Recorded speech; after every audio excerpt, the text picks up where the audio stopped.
forensic specialist suddenly discovered that a dying kidnapper looked exactly like her. Immediately, the woman even spoke her name, leaving her completely frozen because she had never had a twin sister. When she tried to find out who she was, the other woman could no longer respond due to the severity of her injuries, which also left the commissioner astonished. After reviewing the files, he immediately informed Anna that the kidnapper's name was Maria. She owned a company, and that the previous December her husband had admitted her to a hospital for schizophrenia. Additionally, she had been shot on the spot after kidnapping her psychologist. At first glance, Maria's life seemed completely different from Anna's. But to confirm if there was any family connection, Anna brought a photo to her mother and pressed her to reveal the truth about her origins and whether she had any sisters. However, her mother flatly denied it, insisting she had only ever had one daughter, and scolding Anna for saying such nonsense because she had been drinking too much. Convinced that Anna was lying, Anna decided to investigate on her own. She took samples from herself and from Maria and asked a colleague to run a DNA test, unaware that after she left, her mother broke down in tears when she saw the news about the kidnapping, as if hiding a secret. Next, Anna secretly listened in on the interrogation of Maria's husband. It was said that Mark was not cooperating at all, convinced that he was being treated like a suspect, and he eventually only admitted that on the day of the incident, it had been Maria's birthday, so he had temporarily taken her out of the hospital, although she had escaped in a moment of carelessness, which led to the kidnapping of the psychologist. This shocked Anna even more,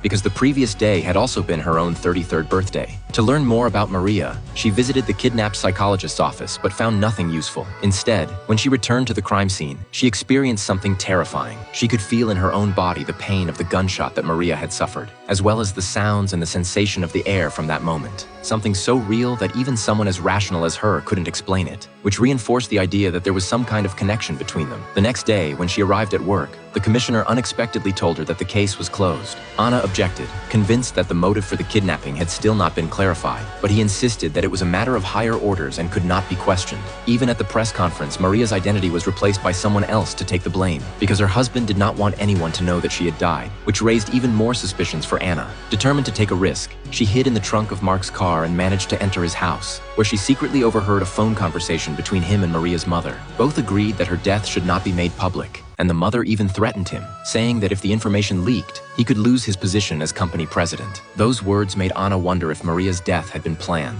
She then discreetly searched the drawers of the mansion and found several old photos, one of a bar and another of a rundown neighborhood, memorizing the locations to investigate them later. That same night, the colleague handling the DNA analysis arrived with the results. The two samples were completely identical, meaning Anna and Maria were biological sisters. Unable to believe it, Anna could not understand how, after 33 years of life, she had never known about her existence, or why she had suddenly appeared. She secretly attended Maria's funeral, and just as she was coming to terms with having a sister she had never known,